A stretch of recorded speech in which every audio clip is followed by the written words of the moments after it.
नमस्कार किसान भाइयों। मूंग की बुवाई के बाद जो सबसे बड़ी चुनौती आती है वो है शुरुआती दिनों में लगने वाली इल्लियां। जब हमारी फसल 8 से 12 दिन की होती है तब बारीक हरी इल्लियां पूरी फसल को छट कर सकती हैं।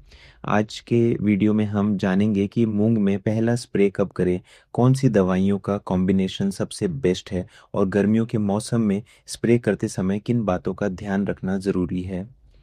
एक समस्या, बारीक इल्लियों का प्रकोप। किसान भाइयों ध्यान से देखिए, ये छोटी इल्लियां ऊपर की कोमल पत्तियों यानी कोपल को खा जाती हैं। अगर इन्हें सही समय पर नहीं रोका गया तो ये फसल की ग्रोथ रोक देंगी और आपकी पैदावार में भारी कमी आएगी। अक्सर हम साधारण दवाइयां जैसे प्रोफेनोसाइपर या इमिडाक्लोप्रिड का इस्तेमाल करते हैं, लेकिन गर्मियों में ये उतनी असरदार नहीं होती। दो, सबसे असरदार कॉम्बिनेशन, अगर इल्लियां कंट्रोल नहीं हो रही हैं तो हमें एक हैवी डोज या ताकतवर कॉम्बिनेशन की ज़रूरत पड़ दे देती है। यहाँ मेरा सुझाया गया फॉर्मूला है क्लोरेंट्रानिलिप्रोले। ये इल्लियों पर लंबे समय तक कंट्रोल देता है। जैसे एफएमसी की कोराजन, खर्च लगभग 315 रुपये प्रति एकड़। प्रोफेनोफॉस प्लस साइपरमेथ्रिन, ये रस चूसक कीटों और इल्लियों पर क्रॉस कंट्रोल के लिए बेस्ट है। मात्रा 150 मिलीलीटर से 200 मिलीलीटर प्रति एग्डिकेच। नीम ऑयल स्लैश अजदिराजतीन जैसे डिफेंडर, ये जैविक तरीके से इल्लियों को निष्क्रिय करता है। थियामेथॉक्साम जैसे एक्ट्रा, सफ़ेद मच्छर और माहू जैसे रस चूसक कीटों के खात्मे के लिए।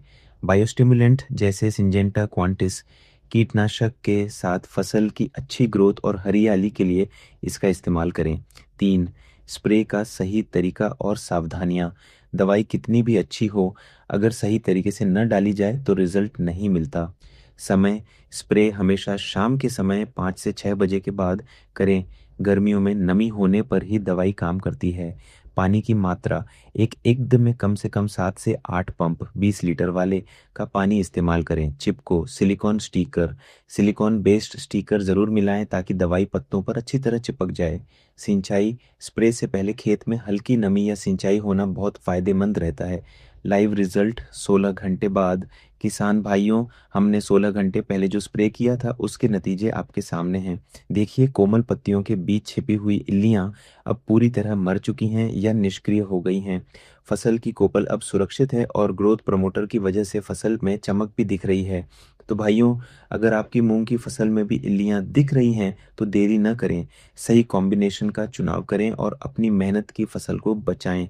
अगर आपको यह जानकारी काम की लगी तो वीडियो को लाइक करें और खेती से जुड़ी ऐसी ही जानकारी के लिए हमारे चैनल को सब्सक्राइब ज़रूर करें। धन्यवाद। जय जवान, जय किसान।